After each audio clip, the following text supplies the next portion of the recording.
Hello, my name is Robert Lunte. I'm the founder of the Vocalist Studio. I help singers and voice coaches through our vocal training programs, learn how to train vocal workouts to build motor skills with singing every single day. I've been doing it for years. We have a really fantastic offer for you guys. I partner with Mojave Audio. Mojave Audio is a microphone company. They make boutique mics out of Burbank, California. And what I have in my hand here is the MAD, or otherwise known as the Smooth Alternative. It's a handheld dynamic mic, and I absolutely adore it. I love this microphone. Truly, this is not cheap. This is not cheap stuff. This is a really well-built, sounds great, killer mic. And here's the offer. When you purchase the Vocal Athlete package, my 2 primary courses in a bundle, Mojave Audio is going to send you this microphone for free. That's right. Purchase my 2 top vocal training courses called the Vocal Athlete package and get great training. And at the same time, Mojave Audio is going to ship you for free this hand-built, beautiful, well-crafted microphone. I kid you not. It's a good deal. Click the link below, get more information.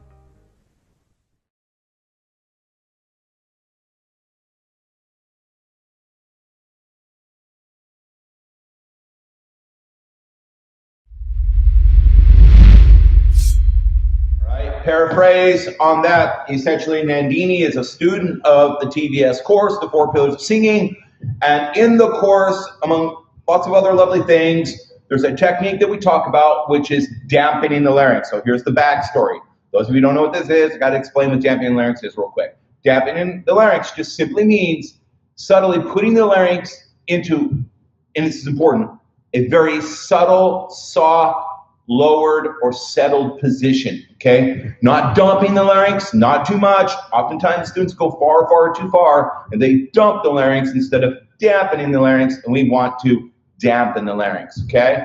But basically, it's when we lower the larynx just a little tiny bit, and when you lower the larynx a little tiny bit, a couple things happen. Now, I'm oversimplifying for you Matt Edwards type people out there. We can go into more detail on another conversation, but I'm just going to oversimplify here for our students.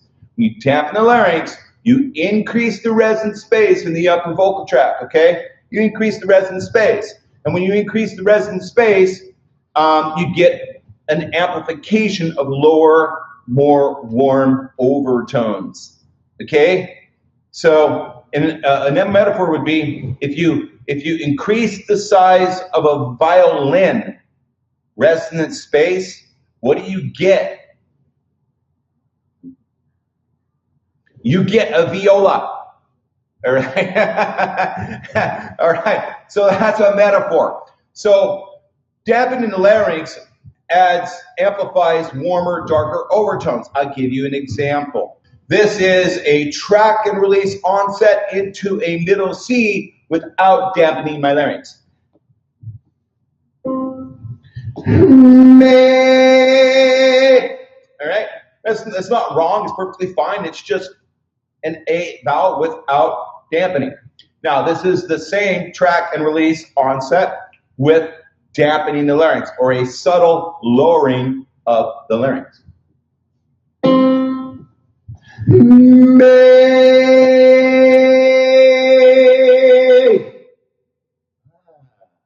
All right.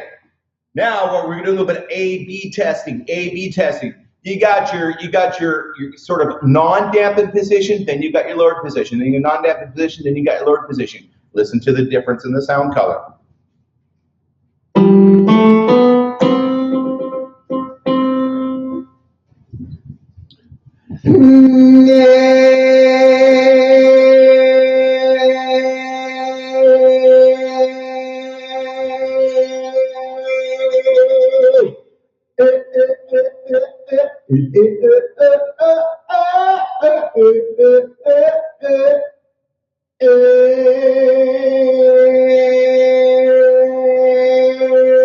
Hear that?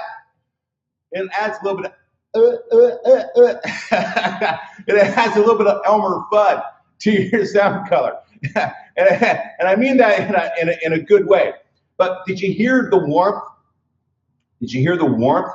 All right, that's important, okay? It can help add some beef and some warm dark chocolate to your sound color. Now, there's another thing that larynx dampening does for you, okay? It doesn't only warm the sound color, that's one thing, but it also is super important for creating stability. Dampening the larynx creates stability, all right? When you sort of make that little contraction, make that little you get that little position down, what that does is, well, honestly, I don't know everything it does. That's why I got to talk to Matt. but I know a little bit about what it does, and what I really know what it does and what it does to the outcome. It allows you to bridge the vocal break, okay, and get into the head voice with far, far more stability. A lot of the choking and the squeezing and the voice breaking goes away. You know, it's not 100% guarantee, but you really help your situation when you go through the passaggio with a subtly lowered larynx, okay? So that's larynx dampening. It's super important. And there's a third point that I like to make with this. Voice teachers, I hope you're listening.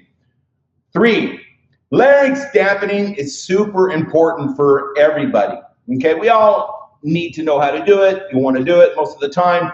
But also, I think that it's safe to say that larynx dampening is just ever so slightly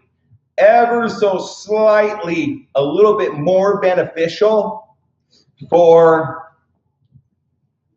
women, for ladies, okay? Again, don't misunderstand me. Everybody benefits from larynx dampening or sort of lowering. However, since women, their vocal tract is about half the size of the male vocal tract, when they sing high notes without larynx dampening, a woman has a much greater risk of sounding shrill, okay, or sounding quacky, all right, producing a sound color that you can't use for anything. Whereas a man, if he sings super high notes and does not dampen the larynx, a man can kind of get away with it if he's sort of like a rock heavy metal singer, all right? And he's like in a Scorpions cover band. You can kind of get away with it, all right? I'm not recommending it. It's not what I'm encouraging, but you can kind of get away with it as a man if you're singing in the right styles, and typically rock or metal. It's okay. You don't need to warm it up quite so much all the time, all right? But women, I don't know. I think that the higher you go, the more you're going to quack, and the more you're going to shrill, and the more you're going to squeeze, all right? Well, we all do that. But when women do it, it can kind of sound a bit, all right? Sorry to break the bad news to you, but there's good news. Ladies, in my program, go to the larynx anchoring lesson, all right? And learn more about larynx dampening, and then practice it, okay? And by the way, since it's super important, it's all over the program. I talk about it all the time, all right? Even on some of the demonstrations, when I'm doing the workouts, I'll turn to the camera and go, singing the workout, and just to let you guys know that I'm dampening the larynx, listen, okay? All right, so that's a little bit of the larynx dampening story. Now, Nandini wants to know, how do you train it? Well, there's one thing that I would recommend is that you engage tongue leveraging techniques. That's another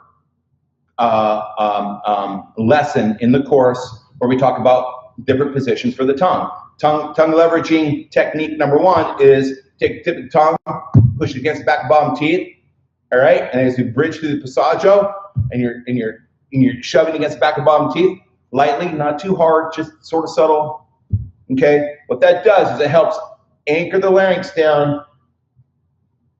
Wait a minute. My elbow's my larynx. Tongue, tip of the tongue, teeth, larynx. Okay? It gets the larynx to sit down a little bit. Try that. Practice that a little bit. All right?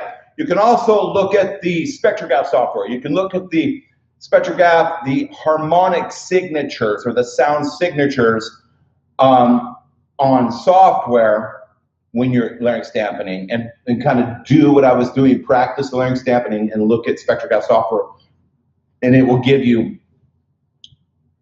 a pattern, a signature, an overtone signature for dampening that you begin to familiarize you with. And it's all in the book, you guys.